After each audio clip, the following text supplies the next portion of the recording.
പ്രിയപ്പെട്ട പ്രേക്ഷകരെ, രാവിലെ 5 മണി മുതൽ ആരംഭിച്ച തത്സമയ സംപ്രേഷണം നമ്മൾ മണിക്കൂറുകൾ കഴിഞ്ഞിട്ടും നമ്മൾ അവസാനിപ്പിക്കുന്നില്ല. രക്ഷാപ്രവർത്തനം അവസാനിക്കുന്ന ഘട്ടത്തിൽ മാത്രമായിരിക്കും ഇന്ന് റിപ്പോർട്ടറിൻ്റെ തത്സമയ സംപ്രേഷണവും അവസാനിക്കുക.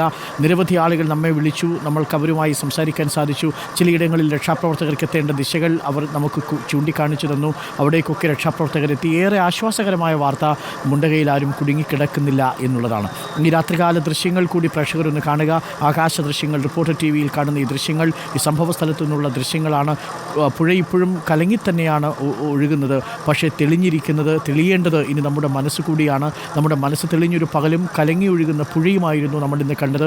ഒരേ മനസ്സോടുകൂടി നമ്മൾ ഒരു വലിയ ദൗത്യത്തെ എത്തിപ്പിടിക്കാൻ ശ്രമിച്ചു. ആ ദൗത്യം അവസാന ഘട്ടത്തിൽ നമുക്ക് എല്ലാ മനുഷ്യരെയും മണ്ണിനടിയിൽ നിന്ന് രക്ഷിച്ചെടുക്കാൻ സാധിച്ചു എന്നതാണ് ഏറെ പ്രധാനപ്പെട്ട കാര്യം. അസാധ്യമായ മനുഷ്യർ, അസാധ്യരായിട്ടുള്ള കൂടപ്പിറപ്പുകൾ നമ്മൾ ഒരുമിച്ച് ഒരു മെയ്യായി ഒരു കൈയായി ഒരുമിച്ച് നിന്ന് നടത്തിയ രക്ഷാപ്രവർത്തനത്തിൻ്റെ ദൗത്യത്തിൻ്റെ വിജയമാണിപ്പോൾ കാണുന്നത്. അതിൽ തീർച്ചയായും എടുത്തു പറയേണ്ട ഒട്ടേറെ മനുഷ്യരുണ്ട്. അതിൽ ഏറ്റവും പ്രധാനപ്പെട്ടത് പുലർച്ചെ തന്നെ NDRFൻ്റെ സംഘം അവിടേക്ക് എത്തിയിരുന്നു എന്നുള്ളതാണ്. ആ സംവിധാനത്തെ ചലിപ്പിച്ച സർക്കാർ, ആ സർക്കാരിന് പൂർണ്ണ പിന്തുണ പ്രഖ്യാപിച്ച പ്രതിപക്ഷം, ഒപ്പം പ്രാദേശിക MLA T സിദ്ദീഖിൻ്റെയും IC ബാലകൃഷ്ണൻ്റെയും നേതൃത്വത്തിലുള്ള രക്ഷാപ്രവർത്തനം, സർക്കാർ സംവിധാനങ്ങൾ, മുഹമ്മദ് റിയാസും K രാജൻ മിനിസ്റ്ററും അടക്കമുള്ള മന്ത്രിമാർ സംഭവസ്ഥലത്തേക്ക് തിരിച്ചത്, ആർമിയുടെ യൂണിറ്റ് അവിടേക്ക് എത്തിയത്, ആർമി യൂണിറ്റ് എത്രയും ഒഴുക്കിനെയും മറികടന്ന് മുറിച്ചു കടന്ന് മറുകരയിലേക്ക് പോയത്, മുണ്ടകയിലെത്താൻ NDRF സംഘങ്ങൾ കാണിച്ച അതിവേഗം, പുഴയിൽ പാലമൊലിച്ചു പോയിട്ടും അവിടെ ഒരു കേബിൾ മാത്രം വലിച്ച് അവർക്കൊപ്പം പോയ വാർത്താ സംഘം, റിപ്പോർട്ടർ TVയുടെ ദീപക് മോഹനും സംഘവും, സാനിയമനോമി അടക്കമുള്ളവർ, VS രഞ്ജിത്ത് അടക്കമുള്ളവർ, ഒപ്പം തന്നെ മറുഭാഗത്തു നിന്നും പ്രാദേശികമായിട്ടുള്ള സന്നദ്ധ പ്രവർത്തനത്തിന് ഒഴുകിയെത്തുന്ന മനുഷ്യരിൽ ആ സ്ഥലത്തെക്കുറിച്ച് അറിയാവുന്ന മനുഷ്യർ ഒരു സഹായവുമില്ലാതെ പല ഭാഗങ്ങളിലേക്കും പോയി അവരുടെ പ്രിയപ്പെട്ടവരെ തിരഞ്ഞത്. ഉടുമുണ്ടണിച്ച് പോലും രക്ഷാപ്രവർത്തനം നടത്തി മനുഷ്യരെയും ചുമലിലേറ്റി വന്ന മനുഷ്യർ, അവരെ നമ്മൾ പോത്തുകല്ലിൽ കണ്ടു, അവരെ നമ്മൾ ഈ ചൂരൽ മലയിൽ കണ്ടു, ഒപ്പം മുണ്ടക്കയിലും നമ്മൾ കണ്ടു. ആ കാഴ്ചകളൊക്കെയും ഇന്നത്തെ ദിവസം നമുക്ക് സമ്മാനിക്കുമ്പോൾ അവസാനം ചൂരൽമലയിലെ ആശുപത്രിക്ക് പ്രവർത്തിക്കാനുള്ള വൈദ്യുതി, അതടക്കം വളരെ പെട്ടെന്നൊരു ദിവസം കൊണ്ട് തന്നെ ചൂരൽമല ടൗണിലേക്ക് വൈദ്യുതി പുനഃസ്ഥാപിച്ച് നമ്മുടെ KSB ഉദ്യോഗസ്ഥർ, ഏത് പ്രതികൂല കാലാവസ്ഥയിലും പ്രവർത്തിക്കുന്ന നമ്മുടെ നേവിയും ആർമിയും അടക്കമുള്ള സംഘം, ഒപ്പം സുളൂരിൽ നിന്നെത്തിയ ധ്രുവ് ഹെലികോപ്റ്ററിൽ ഏറ്റവും പ്രതികൂല സാഹചര്യത്തിൽ പോലും ചെറിയൊരിടത്തിലേക്ക് മാത്രം പ്രതികൂലമായിരിക്കുന്ന അന്തരീക്ഷത്തിൽ ആ ഹെലികോപ്റ്റർ പറത്തിറക്കി അവിടെ നിന്നും നമ്മുടെ പ്രിയപ്പെട്ടവരെ രക്ഷിച്ചു പിടിച്ച നമ്മളുടെ വായുസേന, അങ്ങനെ അടക്കം ഒട്ടേറെ ആളുകൾ, ഈ സംവിധാനത്തെ മുഴുവൻ ചലിപ്പിച്ചുകൊണ്ടിരിക്കുന്നവർ, ഇതെല്ലാവരും അതിനകത്ത് ഈ രക്ഷാപ്രവർത്തനത്തിൽ തോളോട് തോൾ ചേർന്ന് നിന്നവരാണ്. ഇപ്പോഴും വിവിധ ക്യാമ്പുകളിലേക്ക് ഭക്ഷണവുമായി എത്തുന്നവർ, പ്രിയപ്പെട്ടവരെ നിങ്ങൾ ഭക്ഷണം കരുതി വയ്ക്കൂ. ഒരു കാര്യം കൂടി ഞാൻ ഓർമ്മിപ്പിക്കാം, പഴയ വസ്ത്രങ്ങളുമായി നിങ്ങൾ ആരും അങ്ങോട്ടേക്ക് പോകേണ്ടതില്ല, പുതിയ വസ്ത്രവുമായും നിങ്ങൾ പോകേണ്ടതില്ല. നിങ്ങളത് കരുതി വെച്ചാൽ മതി. സർക്കാർ അറിയിക്കുന്ന മുറയ്ക്ക് മാത്രം അതവിടേക്ക് എത്തിക്കുക. നമുക്ക് ഉത്തരവാദിത്വപ്പെട്ട ഒരു രക്ഷാപ്രവർത്തനമാണ് ആവശ്യം. നമ്മൾ അമിതാവേശം കാണിക്കേണ്ടതില്ല. നിങ്ങളുടെ കയ്യിലുള്ള സാധനങ്ങൾ നിങ്ങൾ കരുതി വയ്ക്കുക. നിങ്ങളുടെ പ്രിയപ്പെട്ടവർക്ക് കൊടുക്കാൻ നിങ്ങൾക്ക് ആഗ്രഹമുണ്ടെന്നറിയാം. സർക്കാർ സംവിധാനം ഒന്ന് ആ ക്യാമ്പിൽ ഒന്ന് വിലയിരുത്തിക്കോട്ടെ, എന്താണ് വേണ്ടത് എന്നുള്ളതിൻ്റെ വിവരങ്ങൾ നിങ്ങളിലേക്ക് എത്തും. അതുവരെ നിങ്ങളത് ശേഖരിച്ചു വെച്ചാൽ മതി. പക്ഷേ ആരും അങ്ങോട്ടിപ്പോൾ കൊണ്ടുപോകേണ്ടതില്ല. ബ്ലഡ് കൊടുക്കാൻ വേണ്ടി തയ്യാറായി നിൽക്കുന്ന ഒരു വലിയ സംഘം നമ്മുടെ നാട്ടിലുണ്ട്. എന്തും കൊടുക്കാൻ തയ്യാറായി നിൽക്കുന്ന മനുഷ്യർ നമ്മുടെ നാട്ടിലുണ്ട് എന്നത് തന്നെയാണ് ഏത് ദുരന്തം വരുമ്പോഴും നമ്മളതിനെ അതിജീവിക്കുമെന്നതിൻ്റെ നമ്മളുടെ മൂലധനവും.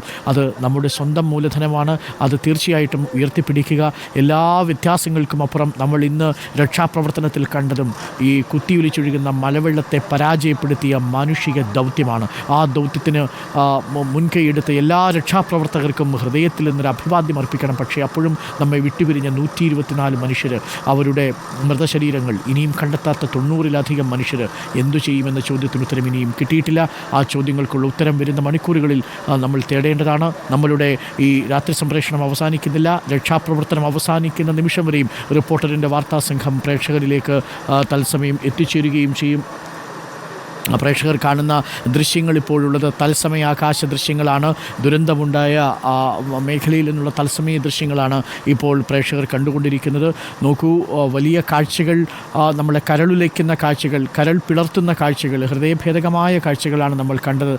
ഇതിലേറെ സങ്കടം വന്നത്, നമ്മളിന്ന് മുണ്ടകയിലെ വാർത്ത റിപ്പോർട്ട് ചെയ്യുമ്പോൾ അവിടെ നിന്നും പഞ്ചായത്ത് മെമ്പർ നൂറുദ്ദീൻ നമ്മളെ വിളിച്ച് അലമുറയിട്ട് കരയുന്നതാണ് നമ്മൾ കണ്ടത്. ആരെങ്കിലും വന്ന് രക്ഷിക്കൂ എന്ന് പറയുമ്പോൾ അവിടെ കൂടി നിന്ന മനുഷ്യരെ രക്ഷിക്കാൻ കഴിയാതെ പോയ സാഹചര്യം, ഇതെല്ലാം നമ്മൾ കണ്ടതാണ്. വേദനിപ്പിക്കുന്ന കാഴ്ചകളാണ് കണ്ടത്.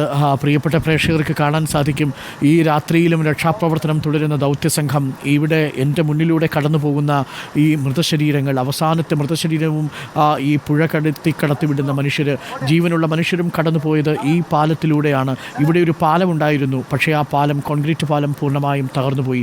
പാലം തകർന്നു പോയപ്പോൾ നിമിഷനേരം കൊണ്ട് 2 JCBയുടെ കൈകൾ ഉയർത്തിക്കെട്ടി അതിൽ ഒരു 2 കേബിളുകൾ ഘടിപ്പിച്ച് രക്ഷാപ്രവർത്തനം നടത്തിയ അപാര മനുഷ്യരാണ് ഇന്നത്തെ രക്ഷാദൗത്യത്തിന് നേതൃത്വം നൽകിയത്. ഒരു പകൽ കൊണ്ട് ഈ കേബിളിൽ കുടുങ്ങി 180 മനുഷ്യരെയാണ് മറുകരയിൽ എത്തിച്ചത്. ഇവിടെ ഈ രക്ഷാപ്രവർത്തനത്തിന് പിന്തുണയുമായി എത്തിയത് സന്നദ്ധ പ്രവർത്തകരാണ്. ഈ നിൽക്കുന്ന മനുഷ്യരെല്ലാം അവരുടെ ജീവൻ തിരികെ പിടിക്കാൻ വേണ്ടി കാത്തു നിൽക്കുന്ന മനുഷ്യരാണ്.